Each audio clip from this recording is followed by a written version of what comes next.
Buenas tardes, a continuación vamos a iniciar el tema Los profetas en Cuaresmas, Isaías, Jeremías y Ezequiel.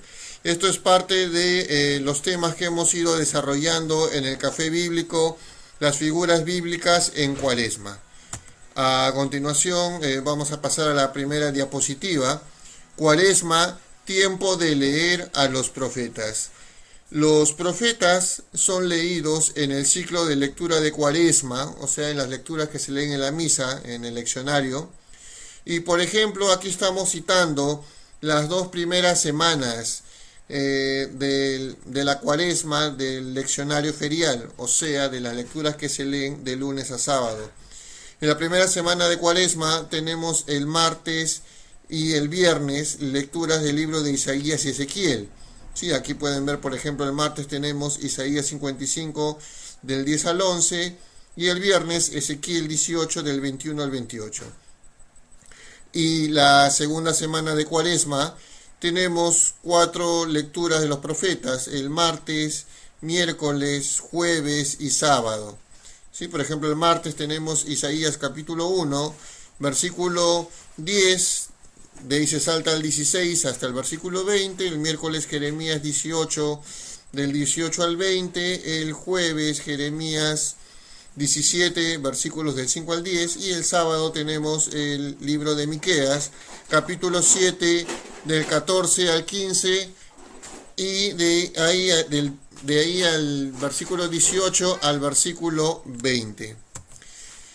Sobre este ciclo de lecturas también tenemos en el leccionario ferial, o sea, las lecturas que se leen en el día domingo, ¿sí? En el quinto domingo de Cuaresma, tenemos lecturas de los profetas tanto en el ciclo A, B y C. ¿Sí? Aquí pueden ver las lecturas. En el ciclo A se lee a Ezequiel, en el ciclo B Jeremías y en el ciclo C Isaías. Es conveniente resaltar que en las lecturas dominicales del tiempo de Cuaresma solamente en la quinta semana se leen a los profetas. Propósito de los textos proféticos en Cuaresma. ¿Sí? La lectura de los profetas en el leccionario ferial y dominical de Cuaresma tienen como objetivo buscar la conversión y el arrepentimiento de los cristianos para prepararlos para el Tríduo Pascual, ¿no? Prepararnos para la Semana Santa. Entonces, durante este tiempo de penitencia, de ayuno, de reflexión, precisamente los profetas nos ayudan a entrar en sintonía con estos temas, porque los profetas en sus escritos lo que buscan es la conversión del pueblo de Israel. Una lectura católica o cristiana de los profetas es una relectura en Cristo, o sea, es una relectura cristiana acerca de estos pasajes.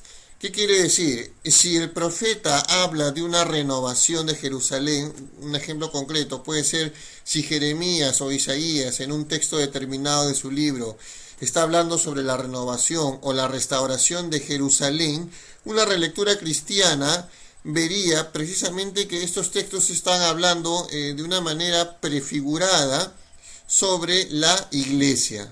¿Sí? Como dice acá el texto, el cristiano ve una prefiguración de la iglesia como el nuevo pueblo de Dios. Otro ejemplo, si el profeta condena la idolatría de los dioses cananeos del reino del norte o el reino de Judá, el cristiano ve una condena a todo tipo de idolatría que aleja al cristiano del culto cristiano y de la adoración de Cristo como Señor del universo. ¿Sí? Entonces, esta es una lectura católica de los profetas. Si el profeta habla sobre Jerusalén o si habla de la idolatría, ya sea del reino del norte o el reino del sur, el cristiano lo que tiene que hacer es una actualización de este texto leyéndolo en Cristo. Puede hablar acerca de lo que es la iglesia, acerca de la conversión del cristiano, acerca de rechazar todo tipo de idolatría que nos aleja de nuestro único Señor, que es Jesucristo. Otro tema que podemos ver a continuación dentro de esta dinámica de los profetas y la cuaresma es Juan el Bautista como modelo de profeta en cuaresma. ¿Sí? Como dice aquí el texto en Mateo capítulo 11, en los versículos del 13 al 14, se hace una declaración importante. Juan el Bautista no es cualquier profeta, es Elías, el gran profeta del Antiguo Testamento. Por ejemplo, en Marcos capítulo 9, del 11 al 13, también va en esta misma línea, aunque lo va a decir de manera implícita. Para esto vamos a leer mejor primero Mateo 11, del 13 al 14, y a ver cómo relacionan a Juan el Bautista con el profeta Elías. Así que les invito a que en este momento también puedan coger sus Biblias y nos vamos a ubicar en el Evangelio de Mateo, capítulo 11, del 13 al 14.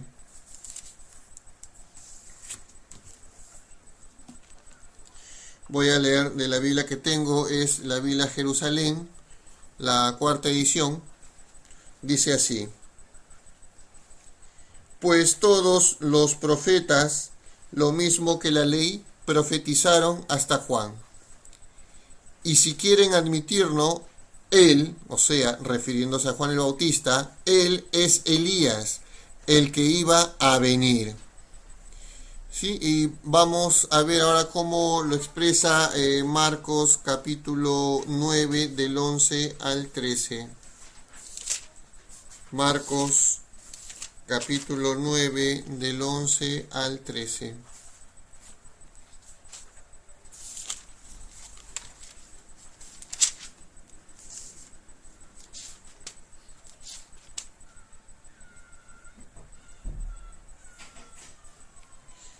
Dice así: y le preguntaron, o sea, a Jesús, ¿por qué dicen los escribas que Elías debe venir primero? Él le contestó: Elías vendrá primero y restablecerá todo.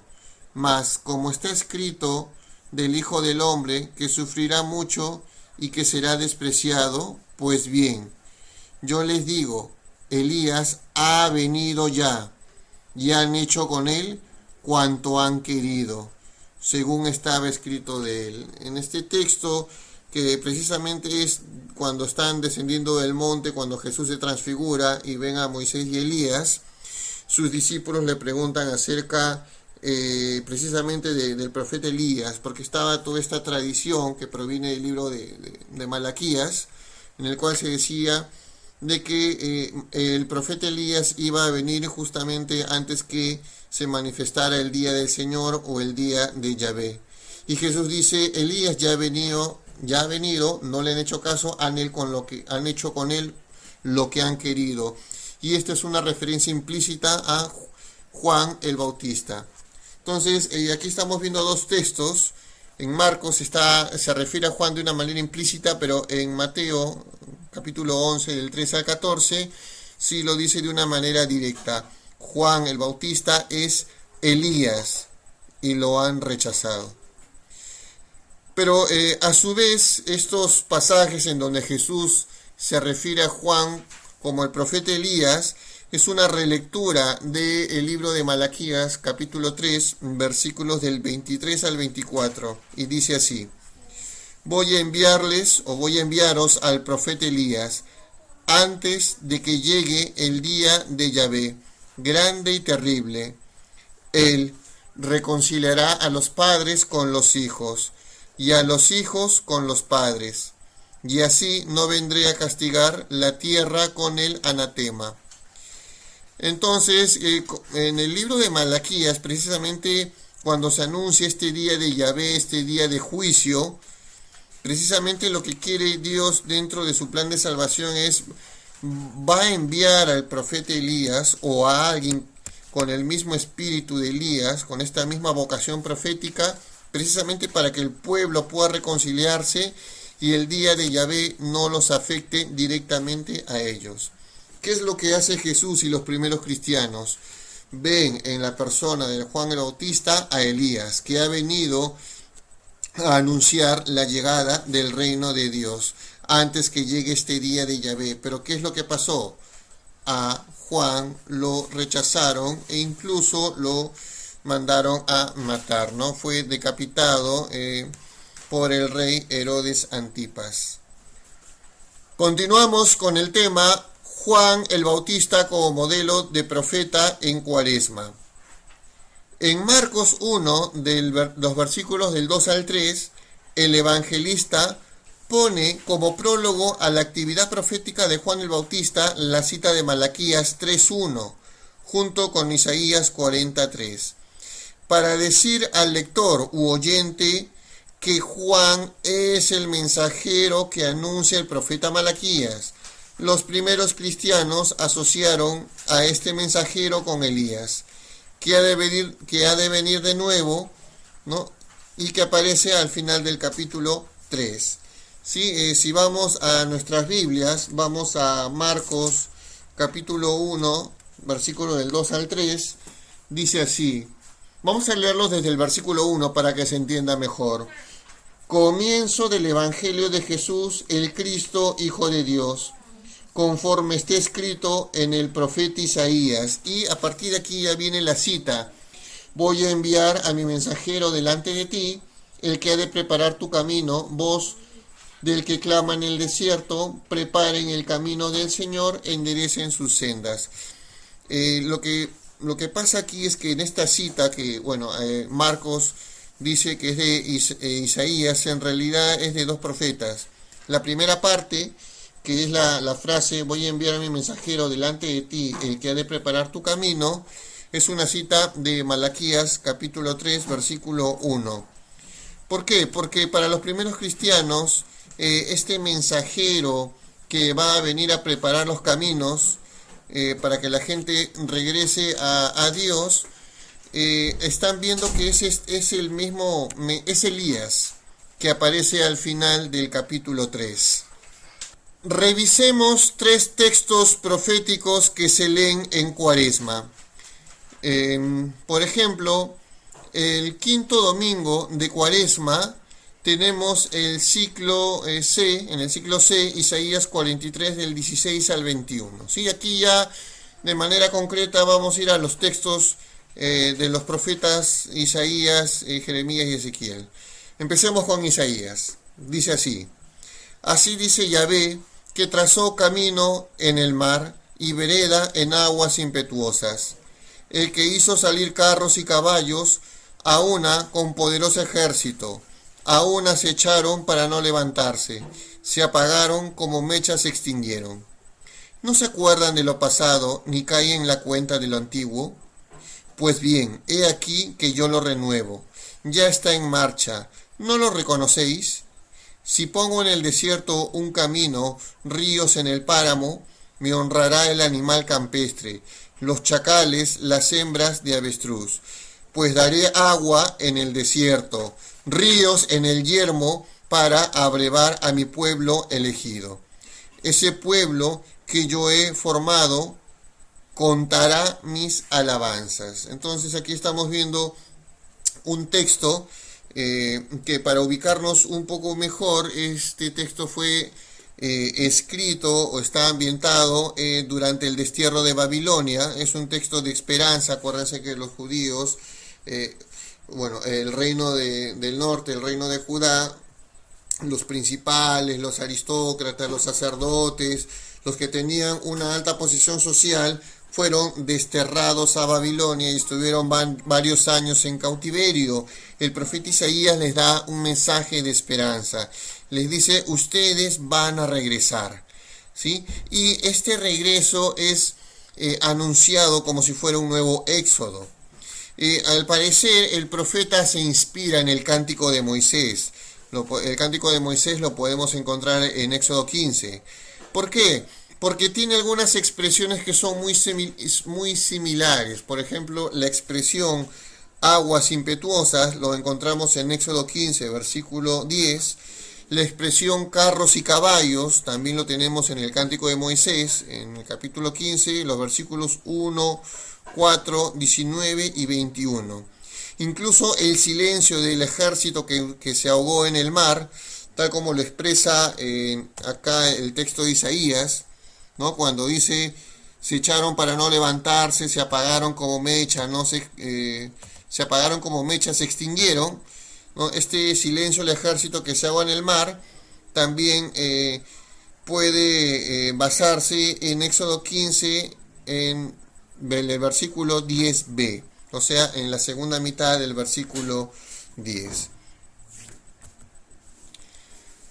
Para poder entender un poco la lógica del profeta, así como Dios actuó en el pasado, o sea, los sacó de la tierra de Egipto para llevarlos a la tierra prometida, de esa misma manera Dios va a actuar en el futuro, los va a sacar de la tierra de Babilonia y los va a volver a llevar a la tierra prometida, ¿no? Por eso la acción de Dios por el pueblo desterrado, también en este pasaje de Isaías que hemos leído, es comparado con el cuidado de Dios por sus criaturas o animales salvajes en el desierto, ¿no? Y tanto como los animales salvajes o el pueblo de Dios, ¿no? Que será refrescado con agua en el desierto. ¿Por qué decimos esto? Precisamente acá dice, ¿no? Si, en el versículo 19 dice, si pongo en el desierto un camino, ríos en el páramo, ¿no? O sea, hará que corra agua en el desierto, me honrará el animal campestre, los chacales y las hembras de avestruz. Pues daré agua en el desierto, ¿sí? Ríos en el yermo, también para abrevar a mi pueblo. Tanto los animales salvajes como el pueblo es cuidado por Dios a través de abundante agua en el desierto. ¿Qué es lo que va a producir esto?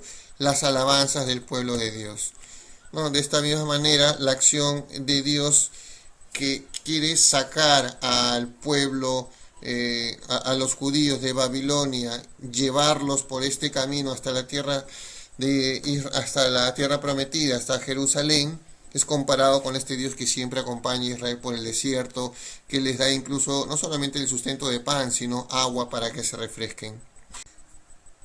Una relectura católica en Cuaresma es que estamos llamados a tener confianza en Jesús, así como nos salvó del pecado en la cruz, Él nos llevará a la vida eterna y nos hará participar de la resurrección para vivir en comunión con el Padre, ¿no? Este es el paralelo que podemos hacer. Dios promete sacar a Babilonia y llevarlos a la tierra prometida. Jesucristo nos saca, nos libera del pecado para llevarnos a la vida eterna, a la comunión con Dios, ¿sí? Entonces, esto puede ser, como les digo, una relectura cristiana, no quedarnos solamente en el pasado. Cuando leemos a los profetas, cuando un cristiano, un católico lee a los profetas, no se queda solamente en el contexto histórico, en la época del destierro, lo va a actualizar en Cristo, ¿sí?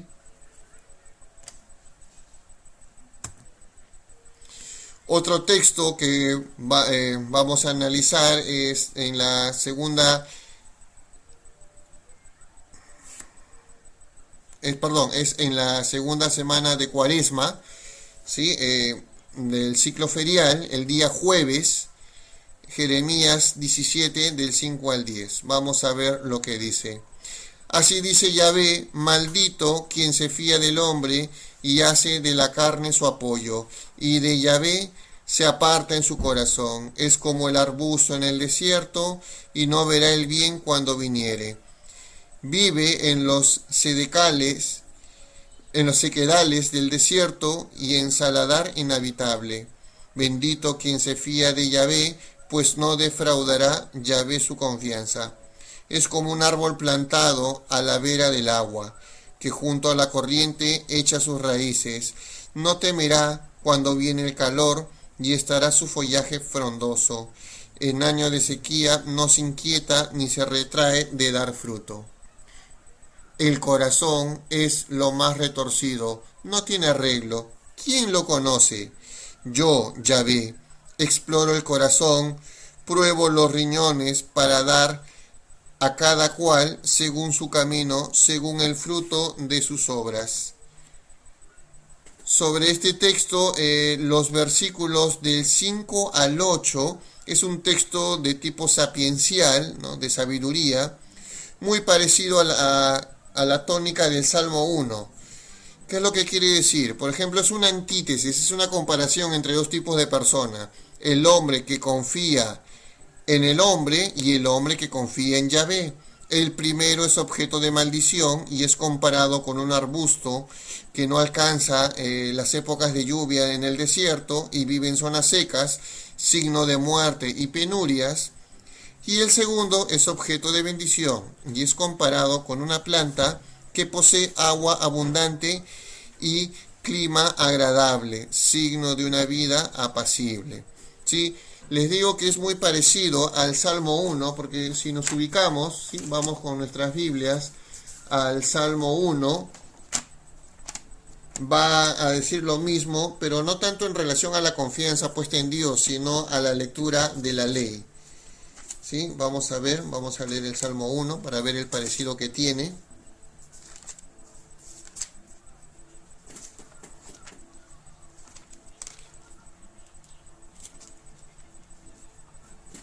Bien, dice así, por ejemplo, el Salmo 1. Feliz quien no sigue consejos de malvados, ni anda mezclado con pecadores, ni en grupo de necios toma asiento, sino que se recrea en la ley de Yahvé, susurrando su ley día y noche. Será como un árbol plantado entre acequias, da su fruto en sazón, su fronda no se agosta. Todo cuando emprende prospera, pero no será así con los malvados. Serán como un tamo impulsado por el viento, o sea, como una planta impulsado por el viento. No se sostendrán los malvados en el juicio, ni los pecadores en la reunión de los justos. Pues Yahvé conoce el camino de los justos, pero el camino de los malvados se extravía. Como ven, es muy parecido. Hay dos tipos de hombres en el Salmo 1. El que medita la ley del Señor día y noche y aquel que no lo hace.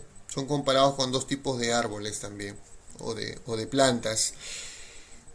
Entonces, aquí en este texto simplemente nos está diciendo el profeta, tenemos que poner nuestra confianza en Dios. No en los hombres, no en los reyes, por más poderosos o influencias que tenga, sino en Dios.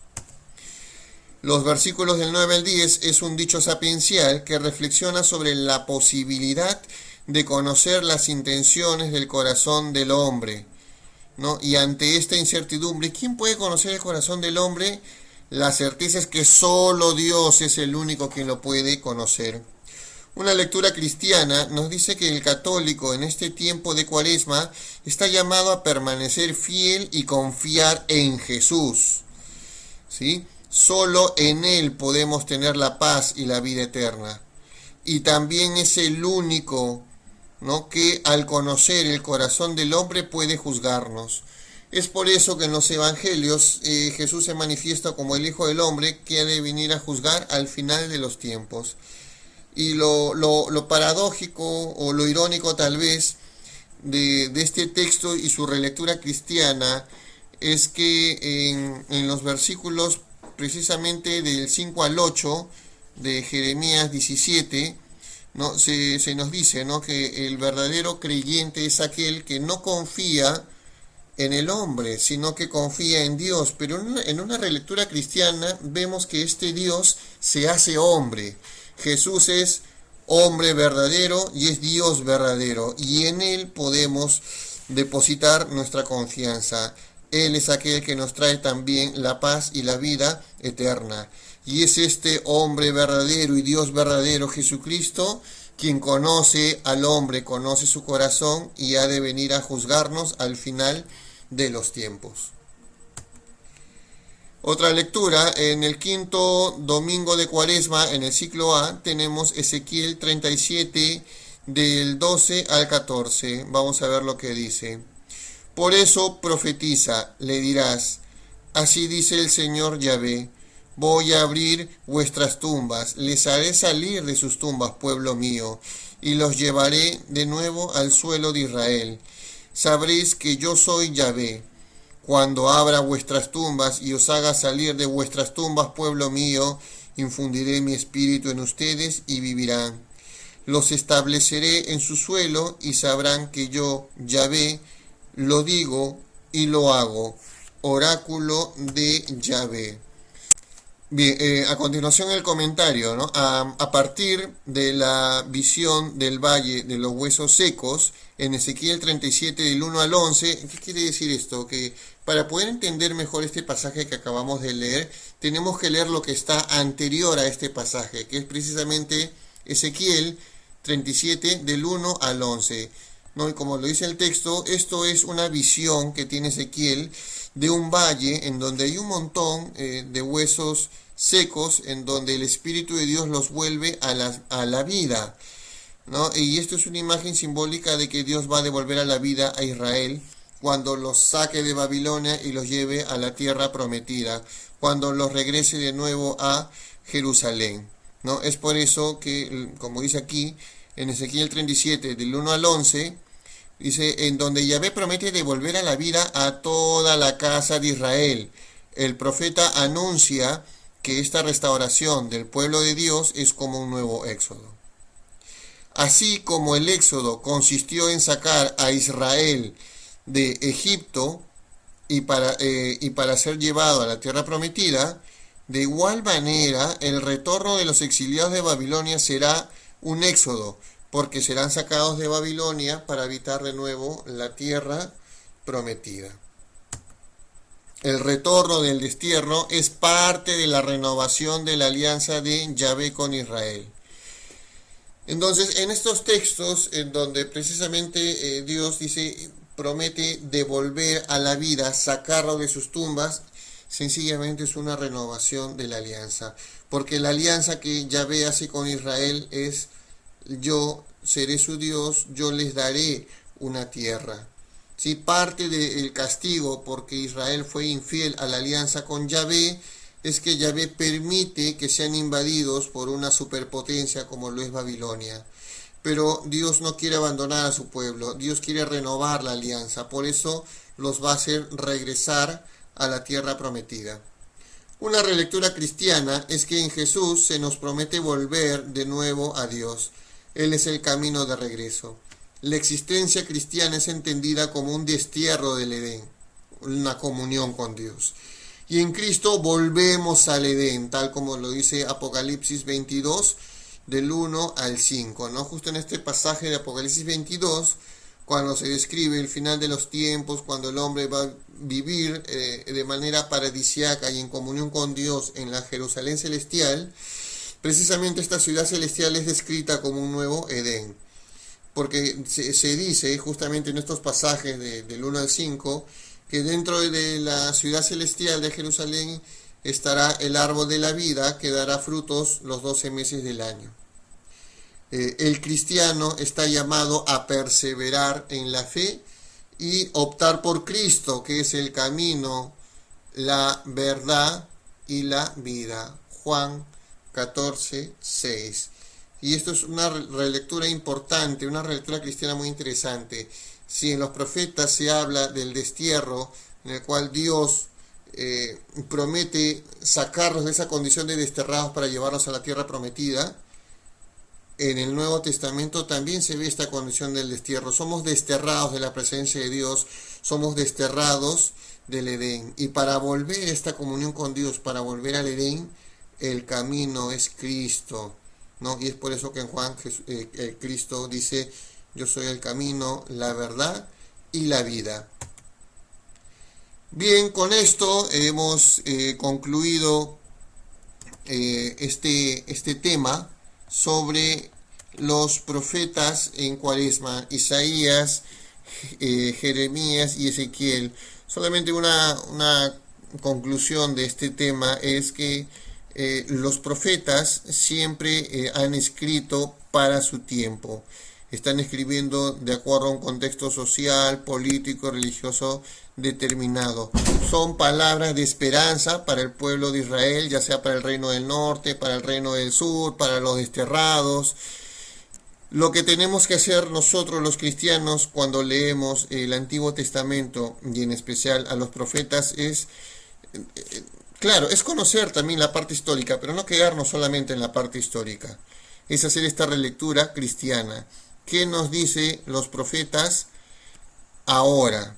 ¿No? A partir de nuestra fe en Jesucristo, muerto y resucitado, cómo estos pasajes nos deben llevar hacia la conversión para poder participar del reino de Dios, para que pueda participar de la vida de la iglesia y para que pueda alcanzar los frutos, el premio de la vida eterna. ¿Sí? Muy bien, entonces yo por el canal del grupo que tenemos nosotros, los alumnos del Café Bíblico, se les va a enviar esta diapositiva y también se les va a enviar un video complementario sobre los profetas en la Biblia para que puedan profundizar más en el estudio de los profetas y cuál es su importancia en la Sagrada Escritura y en la vida del cristiano. Hasta pronto.